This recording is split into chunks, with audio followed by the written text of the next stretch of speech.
Next on my tiny bench is this beautiful Magnavox CDB as in boy 650 compact disc player. This is the same as the Philips CDB650 CD player.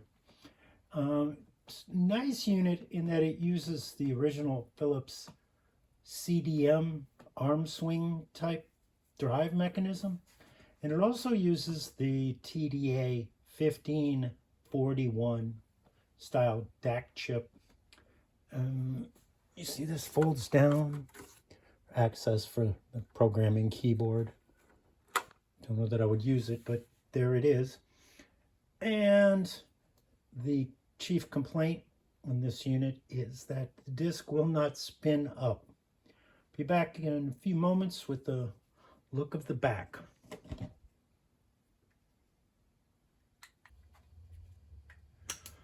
Back on my tiny bench with the Magnavox CDB650.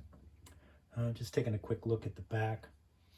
One thing interesting on this unit, even though it's an older unit obviously, is it did provide for digital output. So that's pretty rare for 1986 model. This is one of the Magnavox units, Magnavox Philips, that was made in Belgium. So I'm anxious to see how she looks inside. Also interesting is there are two sets of analog outputs. And one that's with limited filtering, and then it runs through additional filters and has a second one that is simply called the additional filtered output. So I hopeful we can get this up and running soon, and that we'll get a chance to hear the difference between the regular out and the digital filtered out, or additional filtered out. I don't know if I'm going to just try and power it on next or take a look from the top down. So one or the other will be coming right up. Thank you.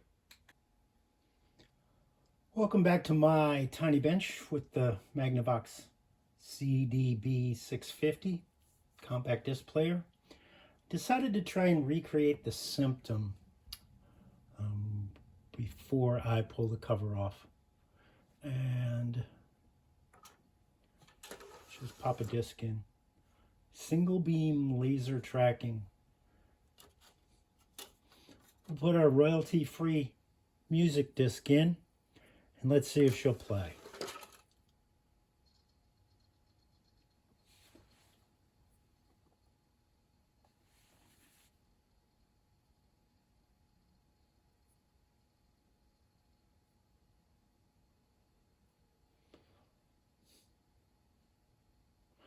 Well, she's counting.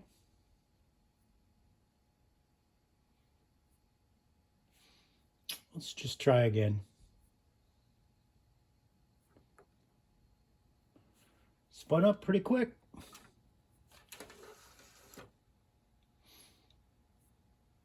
Let's try again.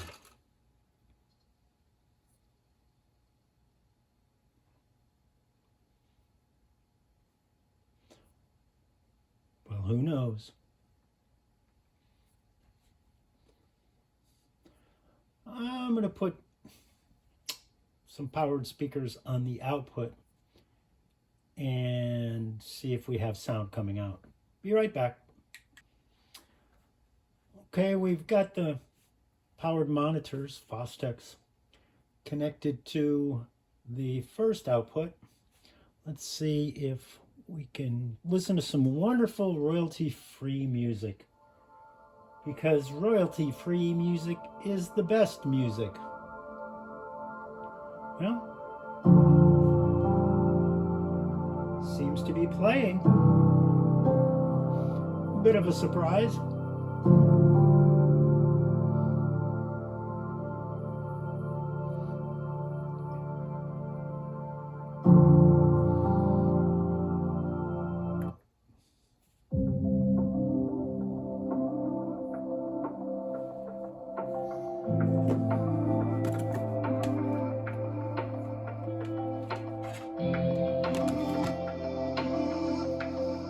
sounds kind of good.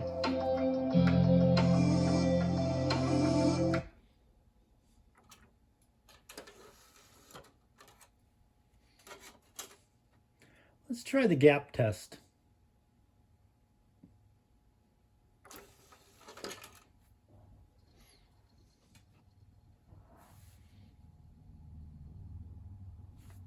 Spun up pretty quickly. Once again, using the Pierre disc, and what we're going to look for is starting at track 25.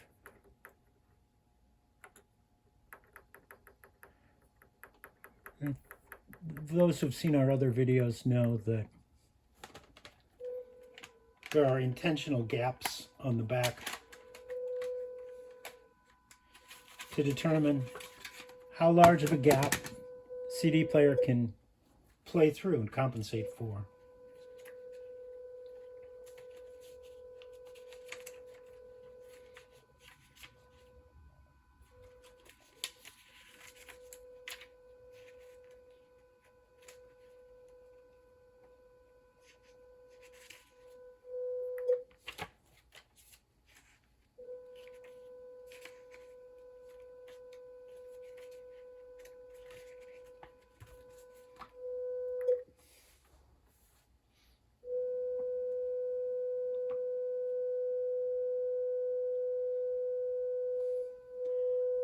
$29.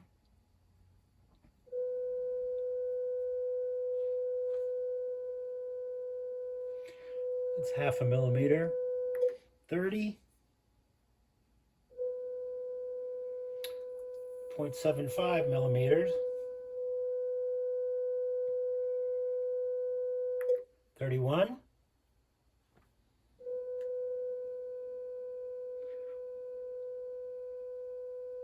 That's 1 millimeter. 32.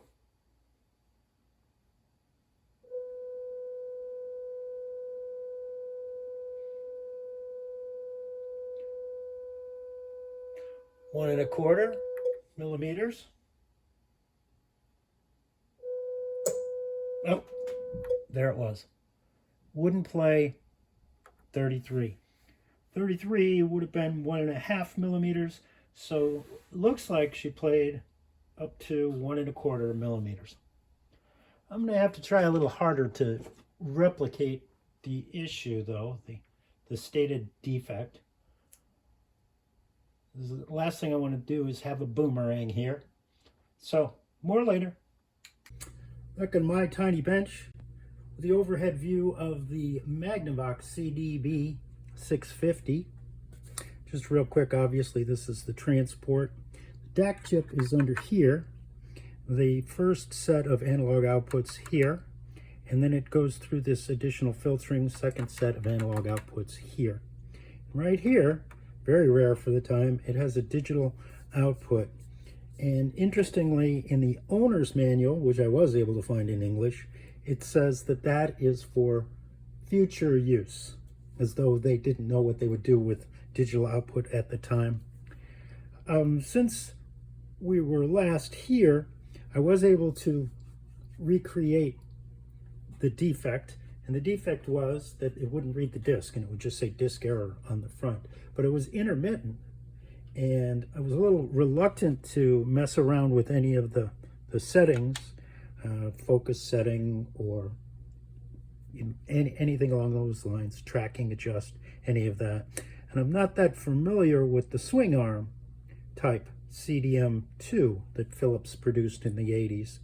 Really rugged and nice type of transport, but I just didn't know that much about it. So I hit the forums, and sure enough, some of the really experienced and smart people on one of the forums mentioned that under this transport, there's a servo board, and on the servo board is a capacitor that frequently fails. And the capacitor in question is 33 microfarads. That's 16 volts. And so I pulled one side out, measured it in circuit first. It read way low with real high ESR. Pulled one side out just to make sure nothing was influencing my reading, and it read pretty much the same. And as you can see here, instead of 33 microfarads, it's registering about 11, and ESR is also up to 11. And if we look at our handy dandy chart, ESR chart for old and aging eyes, we see 33 at 16 volt should be about 2, not nearly 11. So that had to go. I pulled it out, replaced it, put a new one in, popped it back in. I've been testing it since, and its operation has been flawless. So I think we're good to go. I'm not going to test or not going to change any other adjustments. As you'll see, the RFI pattern looks really rock solid. So I just think it's going to work fine for the foreseeable future. And that's it for this clip. More later. Thank you.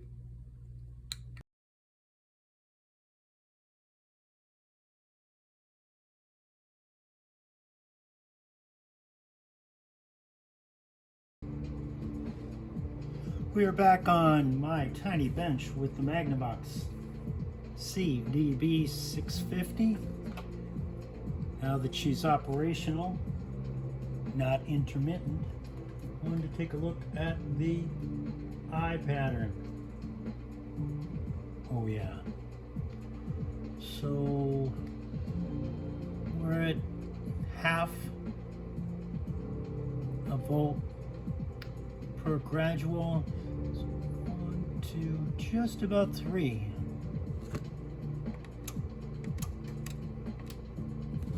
And that's just a really nice eye pattern. Tight.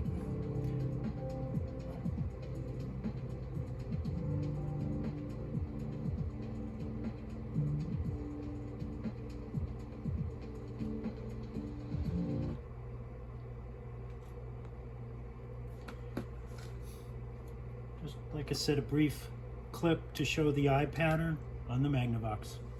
Back shortly.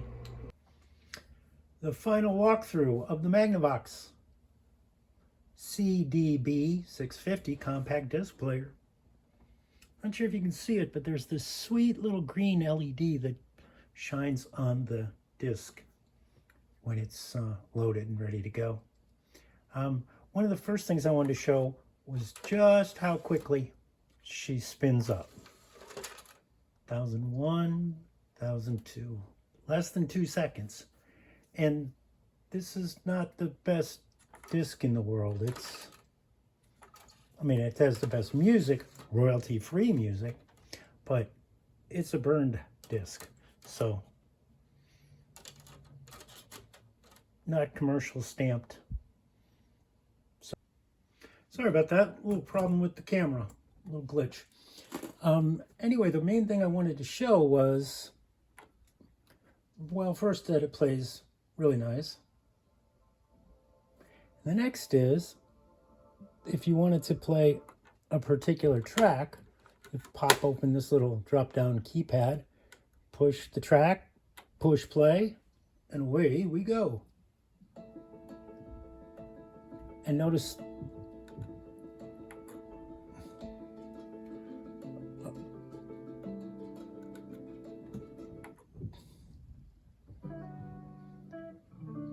just how hassle-free that is.